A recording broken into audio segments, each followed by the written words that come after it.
This podcast replay is brought to you by Choice Mortgage Bank. Fixed mortgage rates under 3.5%. Military veterans, 0 down, 100% financing. Call the owner's cell phone right now. Michael Codsey, 561-441-2730. That's 561-441-2730. Kyle Krabs is going to join us.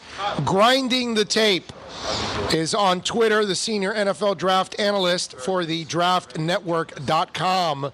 We'll get into a little draft talk now with Kyle. So we'll talk a little bit about some of the guys he likes and doesn't like going into the NFL draft here in 2020. Remember, we'll be at the Senior Bowl, at the Combine, and at the East-West Shrine for our 21st straight year. So looking forward to that. Kyle Krabs, he does it for the draftnetwork.com. And, of course, you can follow him on Twitter at Grinding the Tape. He's the senior NFL draft analyst. And, Kyle, welcome aboard, my friend. How are you doing? Doing a lot better after that offensive performance we saw down at Hard Rock yesterday, huh? How about that, bro? Explosive, baby. And Devontae Parker, it took 5 years, but he's finally developed into that receiver everybody expected. Yeah, it's funny how everybody seems to do a little bit better when they get away from Adam Gase, but I guess that's a story for another day. Yeah, you're right about that. It is funny because, if Gase comes back, the kid doesn't come back here, and then Dolphins are watching him become a number one wide receiver somewhere else. So that would have been bittersweet if that would have happened, because you would have been stuck with Gase, and you lose out on Parker. All right, so Joe Burrow this week stepped up, had a big-time performance. Where do you stand with him? Because a lot of Dolphins have him as number one now that Tua has kind of had that whole hip situation. Yeah, I think the situation with Tua is really going to muddy the waters as far as where he stands in a lot of analysts' eyes and also in the eyes of a lot of teams until we get some clarity in February and March. The risk that you're going to carry with that notwithstanding, provided he gets back to 100%. For Joe Burrow, I think he's going to go number one, provided the Cincinnati Bengals get the top pick in the draft. You think about Zach Taylor, the offensive play caller there in Cincinnati, the new head coach in his first year, looking to get a quarterback to run this Jared Goff, Sean McVay style offense. And one of the biggest strengths with Burrow is how sharp he is pre-snap. He's always finding those soft spaces in defense. He understands where his hot routes are, and he will take what the defense gives you every single play, and that's how he's been able to play so efficient. He's willing to take one-on-one lifts like we saw Ryan Fitzpatrick do yesterday against the Philadelphia Eagles, and he's throwing to a very dynamic group of wide receivers, and Cincinnati really kind of has the opportunity here to get a chance to get their hands on him at the Reese's Senior Bowl, provided they accept an invitation. It's the worst team in football that their coaching staff go down and do with Burrow. So I just think a lot of things are aligning for Burrow to solidify his standing as the top pick in the draft, which Dolphins fans might not want to hear. But there's going to be other options available to the Dolphins, and I think based on what we're seeing from the coaching staff to this point in the season, Miami's going to be fine. Are you buying Burrow? Are you on board with the guy? Yeah, I think he's really done a nice job. I think he meets requisite levels of athleticism and arm strength. He's not going to blow you out of the water in any of those physical tools, but with just how sharp he is mentally before and after the snap, understanding what defenses are giving him, he rarely gets baited by trap coverage. So he's always on schedule. And I think that mental capacity and that clutch gene that he's shown, go back to the Texas game. He had the big throw under pressure as he's stepping up into the pocket to throw a dagger and beat Texas and put that game on ice. Watching him, I had the opportunity to go down to Tuscaloosa and see him play live against Alabama this year, and he has passed every single test, and I really feel like from a football intelligence standpoint, he's A+. His physical skills, they're good enough. Yeah. No. Okay. All right. How about Tua? Where are you at with Tua now with the hip injury? Man, I'm so hesitant to get off because how good he can be when he's on the field. But it's going to be impossible to make any kind of decision. And if I'm the Miami Dolphins, I do have apprehension about the potential risk of drafting Tua. And they said this is a freak incident, and it's like a car crash type injury, and you don't see these on the football field. And well, the medicals notwithstanding, if you could guarantee me the Dolphins could get a healthy Tua Tagovailoa, I'd be all on board. But Kyle, that doesn't exist. Even before the hip injury, that's the that you can't. That's the thing. People can't tell me, oh, this is a freak injury. No, dude, this is an injury-prone guy, is what it is. And I have Will Carroll on, the injury expert, every week, and he thinks that this injury is more like Dennis Pitta, which it's going to dislocate. Then it's going to happen again, because that's what happened to Pitta with his hip injury. It ended up coming out again and again, and that was a problem for him from here on out. I think injuries are already a problem with Tua. Let me ask you something.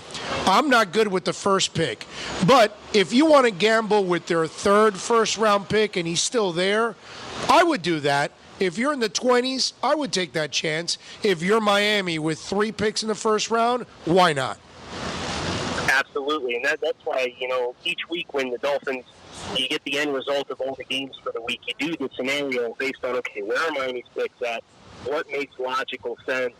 And when it looked like they might have been in contention to get that second pick, you take Chase Young, no questions asked. And then you see if Tua is there when the Steelers pick, if the Steelers end up getting the 6th seed in the playoffs and they're picking 21st, I'm absolutely positively okay with that risk, because now you're talking about a pick in the 20s. You haven't compromised your top pick, the face of your draft class.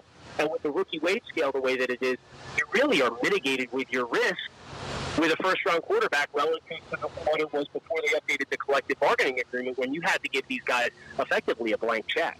Yeah, no, I'm with you. That's why, to me, this whole thing's changed now only because of the injury. And I had just gotten off of, right before the hip injury, the last injury, I was already off of top pick in the draft. Top 5, I'm not taking him. I just think he's too injury prone at this point. And he's not a big guy, man. That's the other thing that bothers me. I look at Cam Newton, and he's a monster, and they broke him down. And Andrew Luck got broken down. I can't imagine how this guy is going to survive in a league that hits you harder. They're bigger, they're stronger, and they're faster, and the season's longer in the NFL than it is in college. I have a hard time understanding how that young man's going to stay healthy in this level. Yeah, it would have really required the Dolphins to spend 2 of their next 3 picks on offensive linemen and signing potentially a Brandon Scherff or Andrews Pete in free agency. Like, they would have had to completely overhaul the offensive line, which they're going to do anyway. But it really would have increased the urgency, and you almost box yourself into, we have to come away with 3 or 4 starters on the offensive line this offseason. Yeah, they're going to have to hit on several picks on the offensive line. Kyle Krabs, by the way, is joining us, senior NFL draft analyst for thedraftnetwork.com. You can follow him on Twitter, like I and many others do, at Grinding the Tape. Kyle, Herbert doesn't convince me at all. How about you, my brother? Coming into this season, I thought he had the highest ceiling. But when you're at Oregon for 4 years now, and your strengths and weaknesses are exactly the same as what they were 2 years ago, that for me is a bit of a red flag. Herbert doesn't have that comfort off script. He looks very comfortable when he's forced to hold the ball within the pocket, when he's forced to hold. His accuracy really breaks down. He makes some questionable decisions. And he's just not consistent enough for me. So Herbert, I think, is a toolsy guy. I think he's a guy that I would, again, be comfortable with if you were talking that 3rd first-round pick. Herbert, for me, is going to be a fringe top 32 player in the draft class just based on the physical ceiling. And then you think about what the Buffalo Bills have been able to do with Josh Allen, who is a completely different player than what he was at Wyoming. And it gives you hope, especially with offensive coaching staff that has shown throughout the course of this 2019 season, they're able to develop players and cultivate talent and get more than other people have. So it gives me some hope if Herbert is a later option. But if you're talking the top 10 overall, I'm out on Justin Herbert because I don't think the development has been there to the degree to which you want, and then there are some kind of behind-the-scenes questions about his ability to lead a locker room, and a lot of the same stuff that Marcus Mariota had when he was coming out of Oregon. Different personalities with different people, but that holds a little bit more weight with me now, having seen Marcus Mariota flop throughout the course of his NFL career with some of the same problems. Well, that to me, that's the problem with me with Herbert. I don't see dog. I don't see leader. I don't see the guy. And you could tell me that he's got the size. You could tell me that he's got the arm. You could tell me all of that, bro. But like Joe Burrow this week, you know, when you see him dealing and you see him playing in key moments in big games and making big throws, that's what I want to see from this guy Herbert. And I just don't see it. Yeah, it's been frustrating to watch because I really loved him at the end of last year. I thought, okay, you know, let's take some positive steps forward. But you can't just make that leap of faith and pretend that jump hasn't been there. And we've seen that leap from Joe Burrow, who was a guy who I thought was a day 3 quarterback coming into 2019. And the jump that he's made and the dog, like you mentioned, that he shows is really what separates him in addition to his football acumen. All right, QB-wise, is there a guy that you believe is going under the radar that you like, from Jalen Hurts to Fromm to, what's it called, what's the name? The other guy, a couple of people have told me about that they like, Eason from Washington. Yeah, and Love, too, is another guy that people have mentioned, but he's got such a terrible team around him, Kyle, over there at Utah State. I don't know how the hell you measure Jordan Love with no talent around him, man. That's really tough. Yeah, it's going to be a big opportunity for anybody who's evaluating Jordan Love, assuming that he declares for the 2020 NFL Draft, to get their hands on him and sit down with him and talk with him, put him on the whiteboard. That's going to be one of those, everything that's going to determine where he gets picked is going to be behind the curtain. Because you know he's got all the physical tools. He plays really fun off script. A lot of his explosive plays come when he's forced outside the pocket, when he's throwing on the run, when he makes the first arriving pass rusher miss. And he checks all those boxes. There's just some lapses in, I can't tell whether or not a guy's running routes to the wrong landmark and is pushing too deep and not working back to the ball. Is it a bad decision? A lot of needed context with his tape. The teams are really going to have to glean over hard. I do think he has the highest ceiling of the next step down below the Joe Burrows and Tua Tagovailoa if we're talking on the field talent. I think his physical abilities are above that of Jordan Love, but Jordan Love would probably be the next guy for me. I like Jacob Eason, but he's had a very subpar second half of the season. I was all on board by about mid to late October, and then the last month or so, he's really fizzled and regressed. He isn't reading coverages right. He's not quite the same athlete. A lot of the guys that you see coming to the pros and have success these days, they're guys that are able to make things happen off script. And that's not an area where Jacob Eason wins at this point in time. I'd probably advocate him to go back for a senior year at Washington, see if he can't get more consistent within the pocket, because that's where he's going to have to win in the NFL. So who's the guy that might be going under the radar in your eyes that you like? I like Jalen Hurts if we're talking day 2. Okay. I really feel like he's got that attitude and swagger about him, and he works really hard to strive for perfection. You know, they hung 50 points up against Houston the first game of the year. He was pissed off because he threw 3 incompletions. Like, I love that mentality that he brings, and he's a dual threat guy. The problems with him are, I do think from an accuracy standpoint, he's average. So I think that will be a limiting factor for him. But I think he meets requisite size. He's about 6'2", 6'3", 225 pounds, dual threat style player, and he's got the clutch gene. He's brought Oklahoma back from some big deficits this year playing in an offense, and I think if Miami's offensive staff got their hands on him, they could do some really nice things with him, but he's not a player for me that's going to be in play for top 32. He'd be a day 2 option. What do you know about Anthony Gordon from Washington State?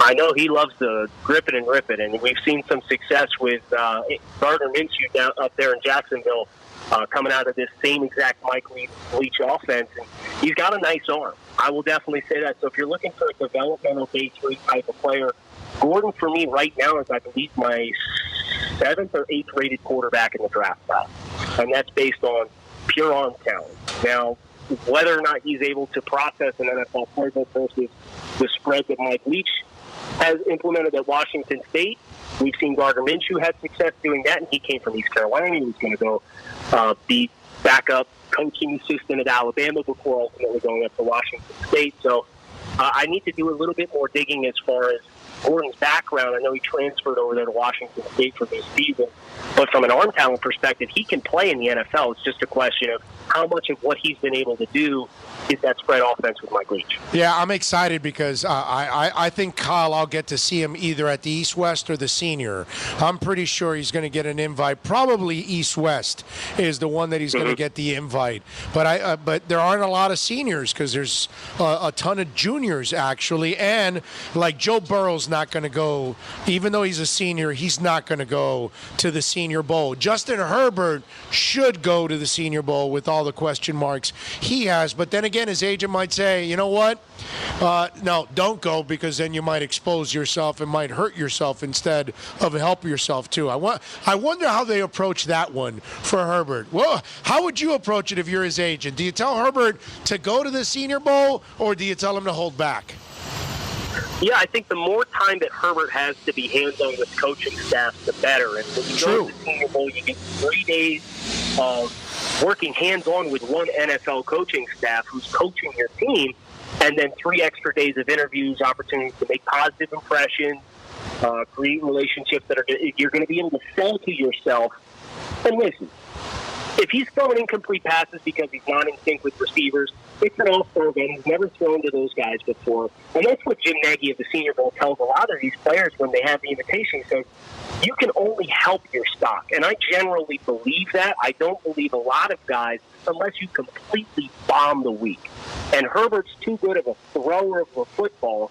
I feel like in shorts and a helmet, throwing at practice, he's going to throw it all over the field. And if anything, I think he's going to get teams to buy into what his arm's able to do. And NFL coaches always believe they've got the goods to bring out the best in somebody and get rid of all those flaws. Kyle Krabs, by the way, you can follow him on Twitter at Grinding the Tape. He's the senior NFL draft analyst. Go to thedraftnetwork.com. Chase Young is considered the number 1 pick in the draft. If you had the number 1 pick, and you're not necessarily forced to take a quarterback, you could use him. But what would you take? Young, or is there a quarterback there that you believe is money in the bank that you'll take ahead of Chase Young? Well, if I were a team like the Miami Dolphins and you told me I had the first pick and I also had 2 first-round picks behind it, I'd take Chase Young, and then I'd see what I can do about moving up into the top 5 again with some of those other draft picks to go get a quarterback to pair with it. Okay. All right. So, and let me ask you something. Here's the one thing that I've been thinking about, Kyle. The way Flores does his deal, the way he runs his defenses, the way he kind of schemes from week to week, is Chase Young the kind of guy they use? Because if he's going the Patriot way of building the defense, that's not really how they build it. They don't really commit to a defensive end like that. They don't really spend that kind of money in that kind of guy. Now, this guy is as special as it gets. I understand that. I mean, I love the kid. But I'm wondering, is he a scheme-type guy for this team? And remember, we know he can rush the hell out of the passer. How is he when he has to drop back in coverage? Yeah, I think if anything, he's going to be a guy on some third and long situations. You might kick him inside and let him rush from the B gap. You see Joey Bosa do that quite a bit with the Chargers. Nick Bosa did that at Ohio State last year as well. So there's some pedigree there for Ohio State defensive ends. And I thought a lot about this as well. And I think what I've settled on and what I keep coming back to is the Dolphins wanted to sign Trey Flowers in free agents. The Dolphins wanted to trade for Jadeveon Clowney. I think Flores is really going to covet that chess piece pass rusher that he can kick inside. He can have rush from a stand-up position. He can have rush from a base end position. I think Chase Young can do all those things. But it gets to be an interesting debate because there's other guys in the draft. K'Lavon Chaisson from LSU is a great example as a guy who kind of fits that Clowney-style mold. He's not as big. He's not as long. But he has had a hell of a year, and he's going to be a top 20 pick. And that's the game that the Dolphins are now going to have to start to play and ask themselves these hard questions. Do we want to just stick to the board to the best player available? Because if that's the case, and Chase Young's in the board when you're picking, yeah, you need to take Chase Young. But if you feel like you can get 90% here of what you could get out of Chase Young in this defensive system where they ask him to do so many things and get a more versatile athlete like K'Lavon Chaisson later in the round, maybe get Turbo Smatters from Penn State with a third first-round pick, who's had a really nice year as well. He's got to develop as a pass rusher, but he's got elite physical tools. The Dolphins have no shortage of options, but I do think they're going to prioritize defensive end, even though it's not something that's the quote-unquote Patriot way. Gross Matos from Penn State definitely would be an option. How about the Epinesa kid from Iowa? Do you like him at defensive end? How much of a drop-off is there from Chase to Epinesa?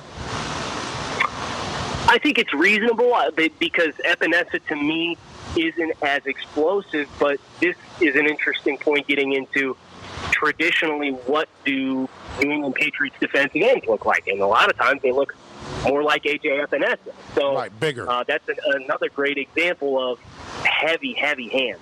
He's got long arms. He can rush with power. He collapses the pocket. You think about putting him next to Christian Wilkins and those two guys coming off one edge, you're going to have a really hard time finding two offensive linemen that are going to be able to drop ankle on those two guys and not just ignore the defensive end because what Miami has off the edge right now is so weak. So I know a lot of people have hoped to see a little bit more from Christian Wilkins, but I think he'll be fine in this Miami addresses that outside pass rush situation. You get some really exciting combinations, and Wilkins is another example of really heavy hands, stout run anchor, run first a lot of the time. Epinesa is that same kind of mold as an outside end guy. A little bit of a drop-off from Chase Young because he's not as explosive, but if you turn on the game that Iowa just played last weekend, you will see one of the five best performances from a college defensive end you've seen all season from A.J. Epinesa. Yeah, I like him. Kyle Krabs does excellent work, Dolphins. You love your draft. Follow Kyle Krabs on Twitter at Grinding the Tape. He's the senior NFL draft analyst. Go to the website, thedraftnetwork.com. Kyle, thank you for taking some time, my man. Look forward to doing it again. Hey, for sure, Big O. I appreciate having me on. You got it, baby. You be good. There you go.